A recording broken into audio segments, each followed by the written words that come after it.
ഉണ്ണിയപ്പ കടയിലാണ് കേട്ടോ. ഉണ്ണിയപ്പം ചുട്ടുകൊണ്ടിരിക്കുകയാണ്. അപ്പോൾ എന്താണ് നിങ്ങളുടെയൊക്കെ വിശേഷങ്ങൾ? സുഖമല്ലേ എല്ലാവർക്കും?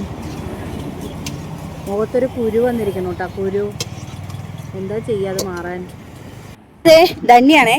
പിന്നെ നാളെ റമദാൻ 1 വിചാരിക്കണം കേട്ടോ. കാരണം പിന്നെ എല്ലാ വർഷവും ഞാൻ നോമ്പെടുക്കുന്ന ഒരാളാണ്. അപ്പോൾ ഈ വർഷത്തെ നോമ്പ് പിന്നെ നാളെയാണ്. അപ്പോൾ ഞാൻ എൻ്റെ മകൻ എല്ലാ വർഷവും ആദ്യത്തെ നോമ്പ് എടുക്കാറുണ്ട്. ഞാൻ എന്നെക്കൊണ്ട് പറ്റുന്ന നോമ്പെല്ലാം എടുക്കാറുണ്ട് കേട്ടോ. അപ്പോൾ നാളേക്കുള്ള ഫ്രൂട്ട്സ് മേടിക്കണം. അപ്പം എൻ്റെ ഒരു അനിയനുണ്ട്, ഫിറോസ് എന്നാണ് അവൻ്റെ പേര്. അപ്പോൾ അവന് ഫ്രൂട്ട്സ് കച്ചവടം ഉണ്ടാ. അപ്പോൾ എന്നാൽ പിന്നെ അവൻ്റെ നിന്ന് മേടിക്കാമെന്ന് വിചാരിച്ചു. അപ്പോൾ അതാട്ടാ ഉണ്ണി, എന്താണ് ലാഭമുണ്ടോ ആദായം ഉണ്ടോ?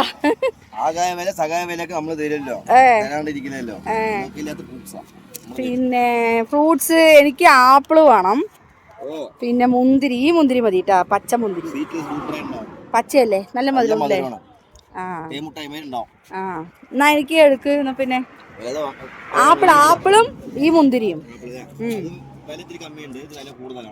അതെ, എനിക്ക് കുറവുള്ളത് മതി. വേണ്ട വേണ്ട, അത്ര വിലയുള്ളത് വേണ്ട വേണ്ട, എനിക്ക് അത് മതിയല്ലോ.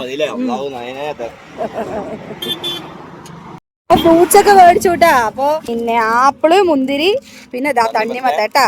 ഇത് 3 ഞാൻ വാങ്ങിച്ചിരിക്കണത്. നാളെ നോമ്പ് തുറയ്ക്കുള്ള എൻ്റെ ഫ്രൂട്ട്സ് ആണേ.